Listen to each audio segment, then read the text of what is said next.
Segment 1, the Fourth Estate. The big question here is, what's the role of the press in upholding democratic values?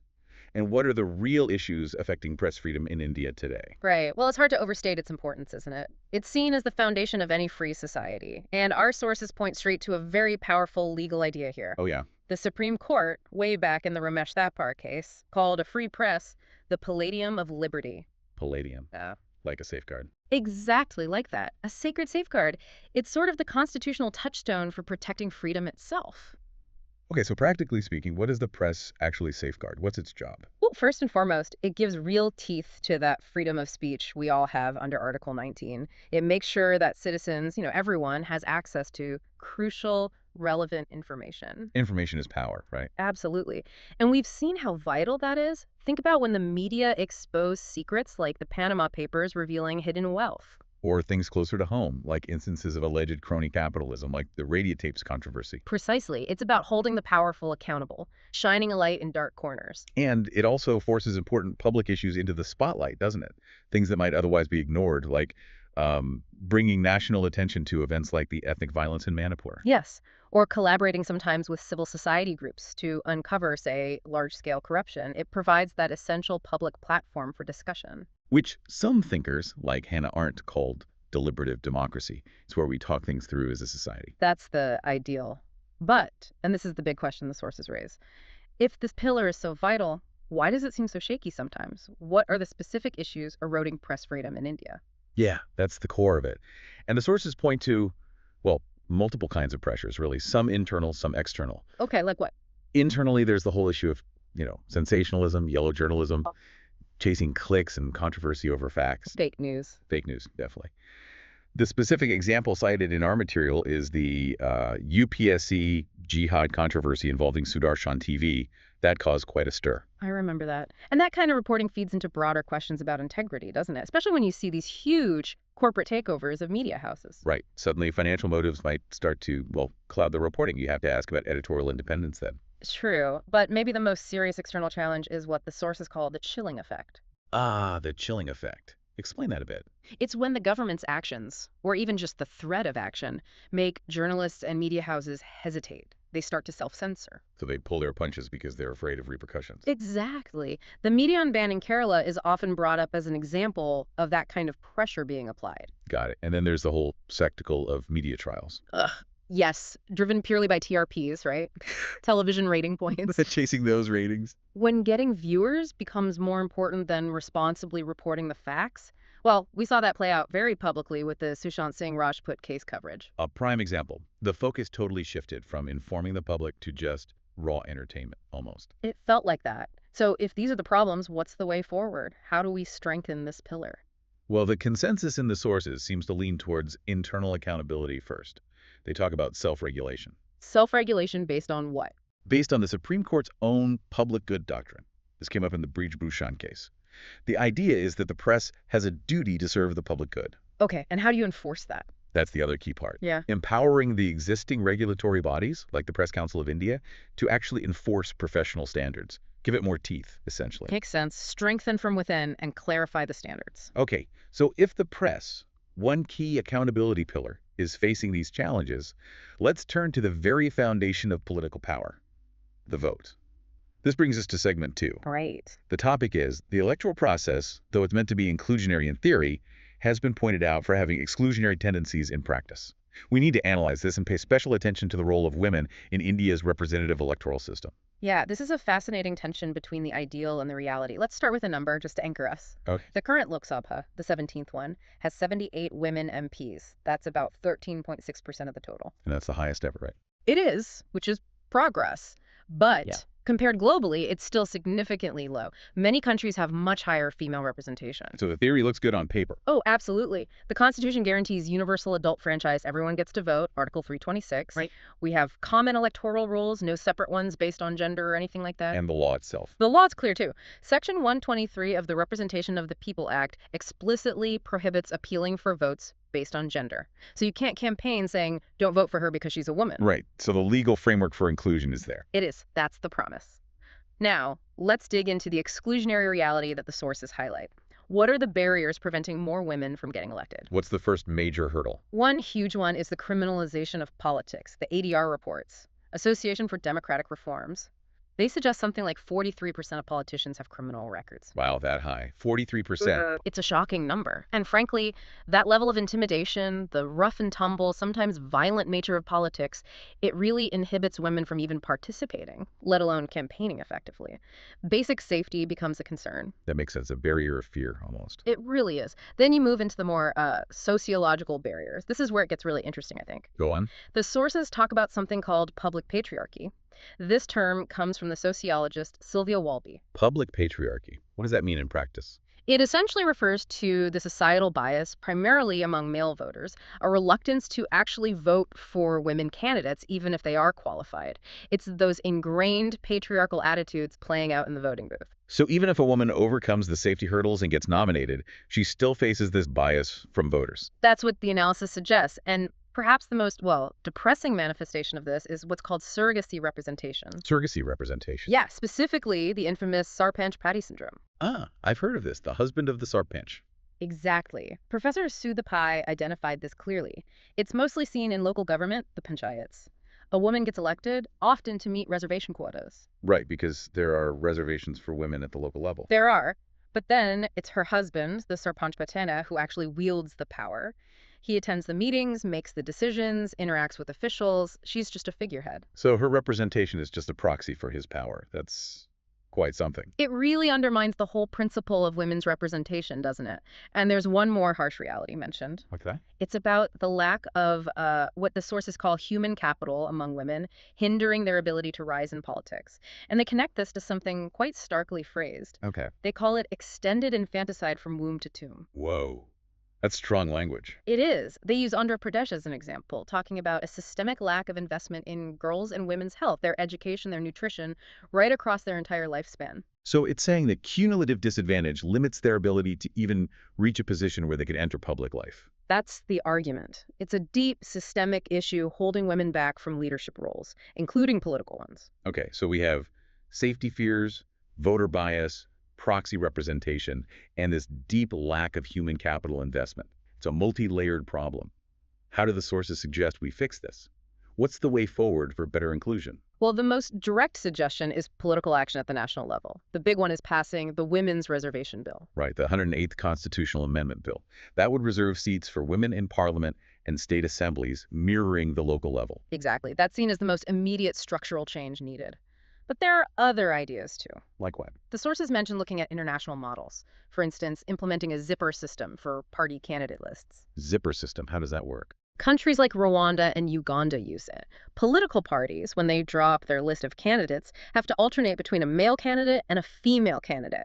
Man, woman, like a zipper. Ah, I see. So it guarantees a certain proportion of women candidates are placed in winnable positions. That's the idea. It forces gender balance within the party structure itself. Interesting. Anything else? Yes. There's also a strong emphasis on economic empowerment. The Pam Rajput Committee, which looked into the status of women, really stressed this. How does economic empowerment connect to political representation? The argument is pretty straightforward. Political equality is very difficult to achieve without basic financial independence. Empowering women economically gives them more agency, more resources, and potentially more space to engage in public life. Right. Economic power translating into political power, or at least the potential for it. Yeah. Okay, that's a comprehensive look at electoral inclusion. Mm-hmm. Let's shift gears now. From elected representatives to the non-elected bodies supposed to enforce integrity. This brings us to segment 3 and the ED. The Enforcement Directorate, yes. The topic is, executive agencies, which work as watchdogs against impropriety, are vital for acting against the corrupt. However, if they start pandering to vested interests, it might turn the whole idea of the rule of law on its head. We need to comment on this, focusing on the controversies surrounding the ED. Right. And what's really fascinating here and crucial to understand is the ED's dual nature, or maybe the tension between its intended role and the controversies around its actual functioning. Okay, so what is its intended role? Why was it created? Its intended role is absolutely critical. It's India's main agency for fighting serious financial crimes, especially money laundering. It enforces the Prevention of Money Laundering Act, the PMLA, from 2002. And that's based on international standards. Yes, very much so. It aligns with global standards set by bodies like the FATF, the Financial Action Task Force, and the Vienna Convention. Its job is to ensure fiscal propriety, keep the financial system clean, essentially.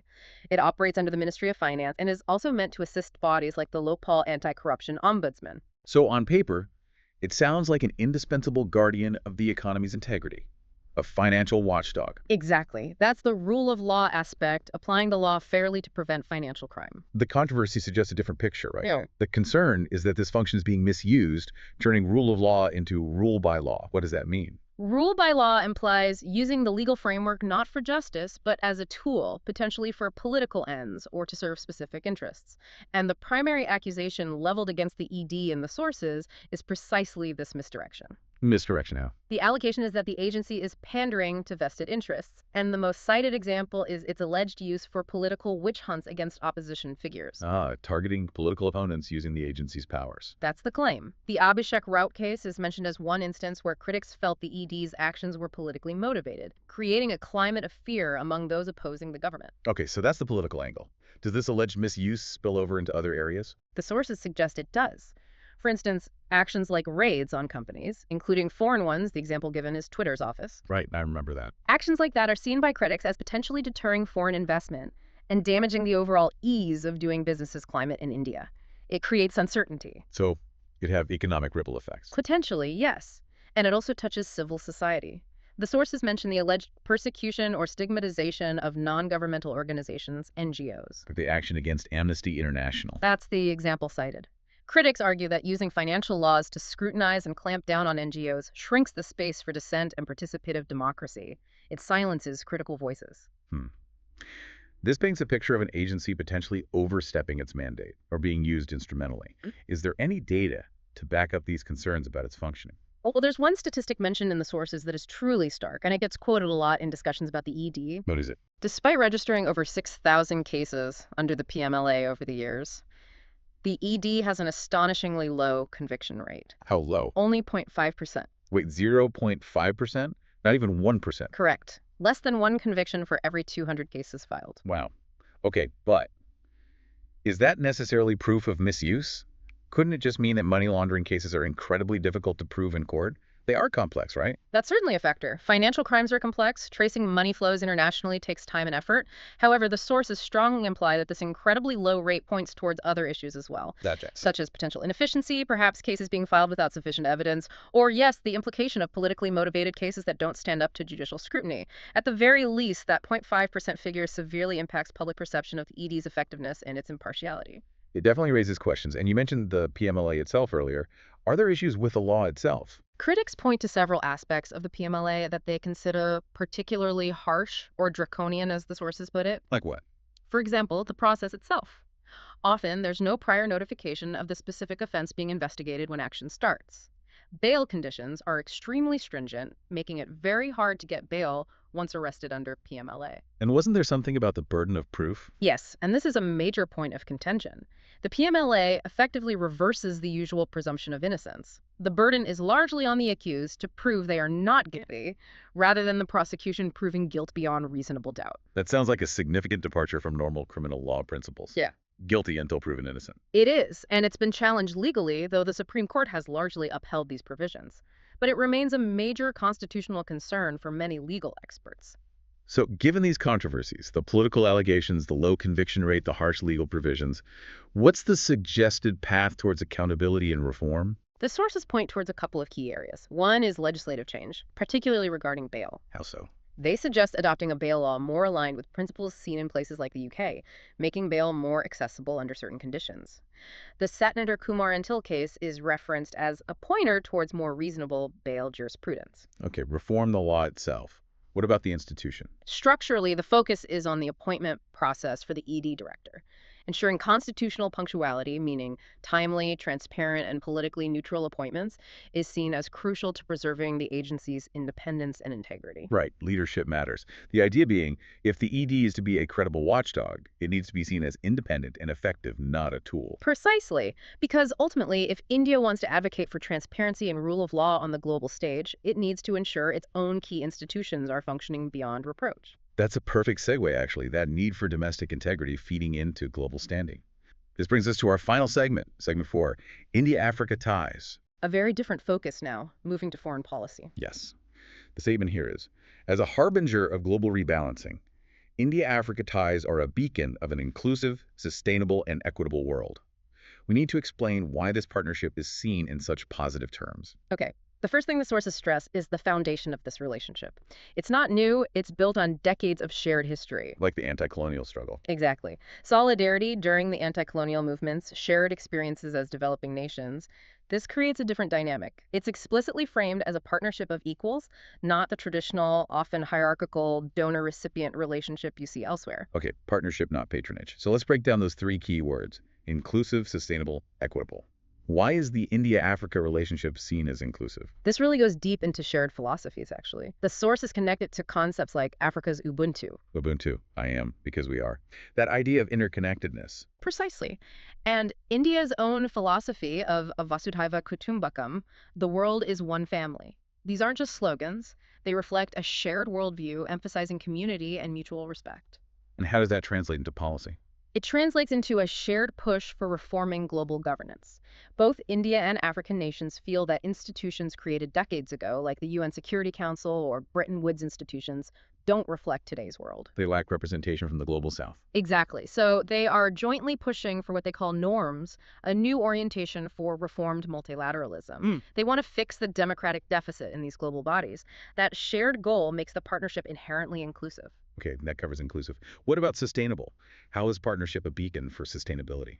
This is very concrete. India and many African nations are key partners in major global initiatives focused on sustainable development and climate action. Like the International Solar Alliance. Yes, the ISA, headquartered in India, has huge African participation. Also, the Coalition for Disaster Resilient Infrastructure, or CDRI. These are about building for the long term, tackling climate change together. And India's development projects in Africa. The focus there, according to the sources, is often on what are called high-impact community development projects, things like building hospitals, schools, providing technical training, projects that prioritize long-term sustainable capacity building rather than just, say, extracting resources. Got it. So inclusive through shared philosophy and reforming global governance, sustainable through joint climate action and development projects. What about the third element? Equitable. How does the partnership promote equity? This ties directly into that idea of global rebalancing. India has actively used its diplomatic weight to champion African interests on the world stage. The big example being the G20. Right? Absolutely. During India's recent G20 presidency, a major achievement was successfully championing the African Union's inclusion as a permanent member of the G20. Giving the entire continent a seat at that high table. A huge symbolic and practical step towards equity in global economic governance. And it doesn't stop there. India also strongly supported the expansion of the BRICS group. Brazil, Russia, India, China, South Africa. To include key African nations like Egypt and Ethiopia. Again, this amplifies the voice of the Global South on crucial economic and policy matters. So using its position to elevate African voices. Yes. And collectively, this stronger Global South voice allows them to push for more equitable outcomes in other forums, like demanding waivers on intellectual property rights for vaccines and medicines at the World Trade Organization, the WTO. Trying to level the playing field. Exactly. And this whole approach, this emphasis on partnership, transparency, and sustainable development, is often positioned as a clear alternative to other models, particularly China's approach in Africa. You mean the accusations of debt trap diplomacy? That's the term often used. India presents this model as being more transparent, less burdensome, and genuinely focused on mutual benefit, countering potential neo-colonial tendencies. Is there a guiding document for this approach? The sources highlight Prime Minister Modi's Kampala principles laid out during a visit to Uganda. These principles essentially codify this partnership approach, emphasizing local priorities, capacity building, and mutual respect. They serve as a kind of foundational template for the relationship. So it's a consciously constructed alternative model for North-South, or rather South-South, cooperation aimed at rebalancing global power dynamics. That's a very good way to put it. It's about the developing world charting its own course together. Wow. Okay, that was a really comprehensive deep dive. We've covered a huge amount of ground today, from the challenges facing the press right through to global partnerships. We certainly have. Let's do a quick recap just to lock in those key takeaways for active recall, Good idea. So first we talked about the press, the fourth estate. The key concept there was the Supreme Court calling it the palladium of liberty, this essential safeguard. But we also saw the threats it faces internally from things like sensationalism and fake news, and externally from government pressure leading to that chilling effect. Right. Then we moved to electoral inclusion. We noted that while the ideal is universal franchise, women's representation in parliament is still disappointingly low, around 14.6%. and hindered by really significant barriers.